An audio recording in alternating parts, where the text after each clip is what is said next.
She's starting up. There she goes. So I have Mr. Raymond. Tell me if I'm saying Bartels. Bartels joining us today. And so if you saw the title of the Hometown Stories Live, you would see that it said The Italians, so you might be able to guess from that Mr. Raymond here is an Italian by descent, correct? Correct, that's correct. And you've lived in League City? All my life, 73 years tomorrow. Well, happy birthday in advance. I'll be the first one to tell you. Right. So Mr. Raymond here has lived in League City his whole life, and as many of you guys know, I love all the new and innovative stuff that League City has going on with UTMB and Herman Memorial and all that amazing stuff. But what really gives League City its charm, hold on a second, because I don't know if anybody can hear me. You should get on and tell me if you can hear me. If you couldn't hear me before, I'm not going to repeat too much. Other than this is Mr. Raymond Bartels. I turned my phone up, and I may have had a technical error going on if nobody could. And we love how we can see Vivian scouching in the background there. Notice how they're trying to hide and not be in the film, and they just draw more attention to themselves. I'm giving Vivian a hard time.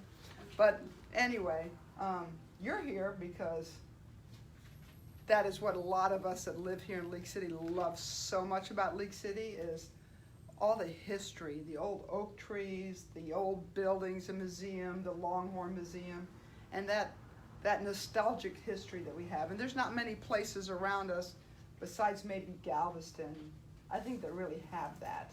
Right.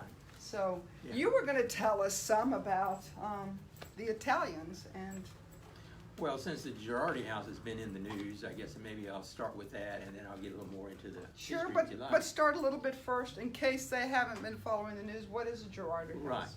Well, the Girardi house is the home of Sebastian Girardi, who was a descendant of the original Girardi family that immigrated to League City. From Italy. From Italy in 1892. So they're old-time family. There was a total of 12 families that immigrated from one little town in Italy to League City. How do you think, maybe you know the answer, maybe you don't know the answer, how did it get to be League City? You mean the town of League City? Well, I mean, how did it get Why to be did they- like, they had the whole United States come immigrate to? Oh, What? Well, I think, I'm not positive of the reason why they picked League City, and in fact, from this town, there were 30 families that immigrated to Galveston County. Mhm. I'm not certain exactly how they chose this area, other than I know that prior to the 1900s, there was a company named Nicholstone Company that was promoting this area, trying to sell land in this What area. did Nicholstone do? I think they were in the business of kind of development. Land development. Yeah. And what they were pushing, Even back in the day. what they were really pushing, I think, was the mild climate in this area. And so they were pushing the fact that you could grow beautiful strawberries and vegetables in this area.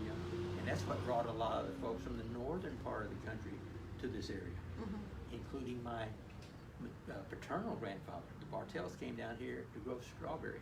Great. But it didn't happen because the year they got down here, there was a terrible freeze and it kind of wiped out all the fruit. My guess on the Italians is somehow that story got to Italy that this was a good area for growing vegetables. Right. But I don't honestly know the real reason why they specifically chose Galveston County.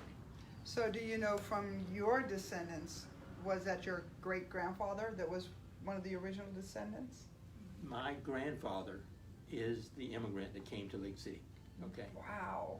And That's just like a dad and a grandfather right there. So that's Right. pretty. Yeah, And I'm my- sure you met your grandfather. Oh, and yeah. I knew him, and I knew his farm, and I was. He would tell you stories. Well, yeah, and I was around the farm. Now I wasn't working that much on the farm like some of the other Italians, but yeah, my grandfather or my grandparents were the Truconis. They were one of the first 12 that immigrated to League City. Directly from Italy. Directly from Italy. Now, my grandfather immigrated. He was single. He worked his way on the ship across because he didn't have any money, and so he worked away across, came to League City. My grandmother was a Darrow, and the Darrow family had some of the farms on Highway 3. The Darrow family also immigrated from that same town to In League the City. late 1800s. In their case, the Darrows first came here in 1902. Okay. The Agilani family was the first in 1891. The Girardi family was the second in 1892. The Raffle family was the third in 1897. You're amazing with your dates. Now, as I may or may not have mentioned, there were 30 families that immigrated from that town to Galveston County. The first group of 4 families left Italy in 1888 and settled in Hitchcock. The next family after that group of 4 was the Guido family. And the Guidos is possibly a familiar name because the Guido restaurant in Galveston ultimately was formed by that Guido Wow. family. And the restaurant, last time I saw the sign out front, is 108 years old. Wow. But the that's Guidos came impressive. over in 1889. But the first family in League City was the Agilani. And your grandfather came here in what year? He was 1913. Okay. And of course, I'm also a Darrow because my grandmother is a Darrow. Cool. So that's about when they came. Very cool. So what is with the Girardi house, like you said, has been in the news, and Right. they're doing some fundraising for it. What is with what correlation does the Girardi house have with? Well, Mr. Sebastian Girardi, he requested that his home be donated to the city of League City for the purpose of creating a museum or something to honor the Italians. Because what I haven't said yet is the farmers were a big part of League City's early economy. Yeah. And so he felt like it would be appropriate in his mind that be turned into a museum or something. So when he passed away, his wife, Rita Girardi, talked to the city council and mayor. Do you know when this was? Around 2002, Okay. as far as when they were talking about moving the house. Right. So she met with the city council and they agreed that it would make sense. And so Rita Girardi paid to have the home moved to a plot of land near the Butler Longhorn Museum. And so that's what was done. And that was in about 2002. In 2006, the city put a new roof and did some other work on the house because it needed some work just to keep it weatherproofed. Mm-hmm. But then over the next few years, nothing really happened. And the city council changed, the mayors changed, and nothing happened until last year, 2018. For the first time, the city council agreed to put money in the budget to actually start renovation of the Girardi house to turn it into a museum. So it's taken 17 years to get to this point. It's a long time. It's a long time. Yeah. And that- So what stage are, hold on one second. Sure. Riley, stop. I have to stop the dog from eating the walls. That's an important break. Continue. Well, what the city council did was approve money to renovate the house. The Right. idea is house needs to be put in condition, and once it's in good condition, then the museum takes over and does the internal displays and whatnot, which requires the fundraising. So, and I really don't know, is this house in a position now where it's available for the public to walk through, or? Not yet, that's what we're trying to accomplish. Gotcha. So, as of about the 1st of August, the city council, and I won't go into all the details, but basically their budget wasn't big enough. And somebody had the idea of, let's think outside the box. Yeah. And they decided to see if some of the local contractors would do work on the house voluntarily, so Right. it could be done within budget. Well, you guys are also had a couple of fundraisers where you had some Italian dinners. Well, that's that coming. Sold, It sold. hadn't happened yet. Okay. It's coming. It's Well, you coming. have it, but as I understand it, it's sold out, so you'll have to wait till the next one. Doesn't mean you can't donate, just means you can't have dinner. Right. But the first step is you got to get the house in a condition where the museum can take over. Gotcha. And so right now, there's been some work done. The roof's been replaced, some of the rotted wood has been replaced, but there's a ways to go. It probably won't be finished until maybe December. And at That's that not point, bad. and at that point in time, then the museum effort can begin. Yeah. Meaning, displays can be put in the museum, artifacts and that type of thing. I tell you, if you guys haven't been over to the Butler or Longhorn Museum, you know what they have going on there is really, I mean, it really is rich with our history. There's always And something. I know we've had people on here before that have talked about, you know, the Longhorn ranches and that kind of stuff. But agriculture was a big, which is where the Italians came and stepped Right, in, right. was really a big part of League City in those early days, right? Right. So, Well, Lake City originally was basically ranching, and that's the purpose of the Butler Longhorn Museum. Yeah. There's a lot of ranching in this area. And then when the Italians came over, that's when the farming industry started. right. And so, you know, over a period of years, there was 24 farms in Lake City created by these original Italian farmers, Right. all from this very same town Right. in Italy. Right. And those 24 farms, each one of them was probably on average 15 to 25 acres. And That's a lot to take care of back in those days. right. With, And no tractors or anything. yeah, to no begin with. tractors. I mean, that's a lot to take You care know, they of. took their vegetables to market, Yeah, wagon and mule. yeah, It took a whole day just to get to Galveston to Right. sell their produce. But those 24 farms really created a lot of revenue for Lake City, because I've heard some numbers, and the amount of vegetables that can be produced on an acre farm back in, say, about 1930 was as much as $500 per acre, which is a lot. which is a lot of money, Of money. especially back then, and that basically was going into the Lake City economy. To give you a comparison, That's amazing. the ranchers only brought in about $20 to $30 per acre. That's And amazing. the reason is the ranchers need a lot more land, and they Right. had a lot more land. But still, if you did the math, there's a good probability. As far as return per acre, Oh, the Italians were much more efficient than the ranchers. But if you looked at the total amount of revenue brought in by the Italians versus the total amount by the ranchers, the Italians were probably bringing in more. that's amazing. And I don't, yeah, And it's hard to imagine, but that's true.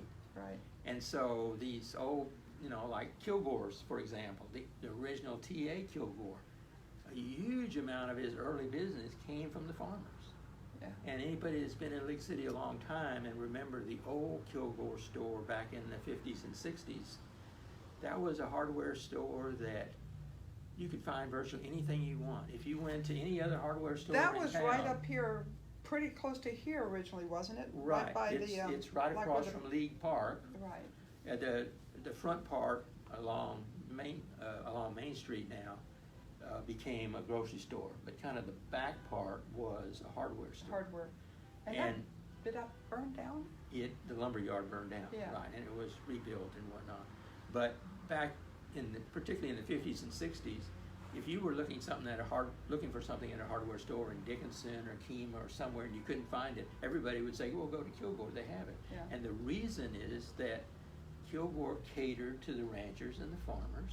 Who had And- some bucks. And so, well, yeah, and they needed something, you know, they needed some kind of a bearing for their equipment, and he would get it for them and then keep it in stock. And so he got to the point that he had virtually anything people wanted. And it's because it was driven by the farmers and the ranchers, it's not totally the farmers. Yeah, and we were talking about that before we got online here, and we were talking about, you know, for a long period of time, the impact that farming had, and that pretty much, well, by the time 1990 came, you said, had pretty much well died out. But we were also saying, I remember when I first came here, it was kind of the last of it when what's Andre's Appliance now, that was a little, so early 80s, there was a Right. little Right. vegetable stand kind of, that was the actual building where you could still Yeah. buy vegetables. Now, that's not the That's- traditional Italian farm, but yeah, that was there. But most people don't realize, if you were here, say, in the 50s, because I grew up in the 50s, there were farms virtually from what is now Walker Street to Texas 96, pretty much on both sides of the highway, there were a few exceptions along the way, but that was largely farms, the Darrow Farm, the Ruffle Farm, Truconis, That's cool. Casinas, etc. But they weren't just there. There were 24 farms by 1930, all created by these Italians. And the farms were on Louisiana Street, Webster Street, Beaumont Street, Kansas, Power Street. I remember all these farms scattered in what is kind of the heart of League City now. Right. And when I say 24 farms, I'm talking about kind of the old imaginary boundary of League City, Right. not today's boundaries. Right. But I do also remember in the 50s, there were farms along Columbia Memorial Parkway, I guess it's called. Right. And, you know, back in 1950, I thought of that as the land between Kemah and League City, because Right. that wasn't League City. No. No, I Whereas hear it you. is now. Yeah. Well, I mean, honestly, not even that long ago. You had also talked, and I think that's so true. You know, we had also talked a little bit about, you know, these immigrants that came here to League City, and I know my mother was Danish, my father was Dutch, and we had kind of the same thing growing up. There was no, we might get an interruption of a phone call, but that was, you know, that was part of their thing growing up too. As children, we were going to grow up speaking English, and you had mentioned that when the, you know, when the Italians came over, you know, there was no more speaking Italian, you know, once you left the house, because they wanted their children to grow up Americanized, and Right. but that was also kind of, you know, some of it is just, you know, the time, but you know, they sent their kids like yourself off to engineering school, Right. and didn't necessarily Well, I mean, you got to realize, I mean, it was tough for all these original immigrants, because they all came over here, they didn't speak any English whatsoever. Yeah. So when the children started going to school here in League City, like my mom, for example, she started first grade, she knew not one word of English. Well, the teacher helped her, and some of the other kids helped out a little bit, but you know, the first year she failed, because she couldn't understand sufficiently to learn the subject matter. Yeah. Beyond that, everything was fine. Well, then it became her job to teach her parents English, and her brother that came along when she was in the 5th grade. Yeah. So when her brother went to school, he had no problem, because he could speak English. But the rule of my grandparents and the rule of really all of the Italian families was that once you knew English, and we're talking about children primarily, when they were in public, they only would speak English. That was required. Right. And so therefore, descendants like myself don't know how to speak Italian, because we were, in a sense, discouraged from even thinking about Well, speaking because Italian you were in public. encouraged to live in the language of the land, so Right. to speak, right? Of course, this really applied more to my mother. I mean, she was the one that, when she was in public, she needed to speak English. Right. For me, it was natural, Yeah, because of course. my mother and father all spoke English. Right. But Was your father and your mother both Italian? no, my father was German. Okay. Yeah. Very So- cool. So, let's see, you were talking about, so you mentioned you wanted to talk about some of why they came here, and then you also mentioned about why they left. We didn't really get a chance to get into Well, yeah, that. they didn't really leave, but the Italians left this. The Italians that settled in Lake City came from a little town in northern Italy, in the Piedmont region, about 20 miles from Torino, where the Winter Olympics were held. Okay. So as you can imagine, the climate in that part of the world is very mild in the summer compared to Lake City. Right. But they left that area because in the late 1880s, everybody in this little town was extremely poor. They couldn't make any money. There was no transportation to haul products anywhere. Practically all of the little families had a little family garden, a few animals, but the taxes were so high. They were renting their property because they couldn't make enough money to own anything of their own. Wow. And so they decided there's got to be something better, and they hear of the United States as the land of opportunity. And so they started to migrate to the U.S. And as I said, 30 families ended up in Galveston County. You also talked about how hard it was back at that time, Oh, right? I mean, it was super hard because, first off, they had just enough money to get here. I'm not quite sure how some of them even got here. And then when they got here, of course, initially they had to find some kind of work. They had to get on their language feet. language And barrier. the language barrier, yes. But I mean, the language barrier was a problem from the standpoint of League City residents didn't really think too much of the Italians because they always kept it themselves, and it's again because of the language barrier. Right. And so there wasn't good relationship with the normal League City residents for Well, that reason. I think now we kind of embrace much more so culture diversity than we did back in those days. Yeah, I think which- so. That's probably true. That's probably true. But so it took them a while to first off learn what it is that grows here, because it wasn't what they were used to in Italy, Right. and to get established with their farms. But once they got started and hauled their vegetables to market in Galveston, they were just amazed at all the vegetables they could haul to Galveston they could sell. Totally, totally different than it was back in Italy. And as a result of that, gradually some of that information got back to Italy. And you got to realize many of these Italians that came over were illiterate. They hadn't had any kind of education. So they couldn't write a letter back home and say, hey, we're doing great. But somehow the word gets back, because some people had Right. abilities to write. And, they were saying more than 100 years ago, League City is a great place to live. And ironically, that's what we say today. And it still is today, right? Now, of course, they were saying it from the standpoint of Economically, money. you could make They could make you money. could take care of your family. They felt like, even though they weren't, they felt like they were getting rich because they couldn't do anything like that back in their home That's country. amazing. And so that's why this was the land of opportunity. Yeah. And but life was tough. And as an example, you can draw your own conclusion. The Girardi family. Mr. and Mrs. Girardi immigrated over here. They had no children when they immigrated. They had 11 children born here in the USA. Of those 11 children, 7 of them died before the age of 7. Yeah. So that in itself gives you an idea of what League City must have been like. Well, 'Cause and that was obviously there just- was no medical right. facilities Yeah. available. If you needed, something that was serious and you needed medical care, it took you a day to get to Galveston. And of course, Galveston had facilities, but League City was much more limited. Galveston, actually, if I think about it, Galveston in that time, that was right after the big hurricane, right?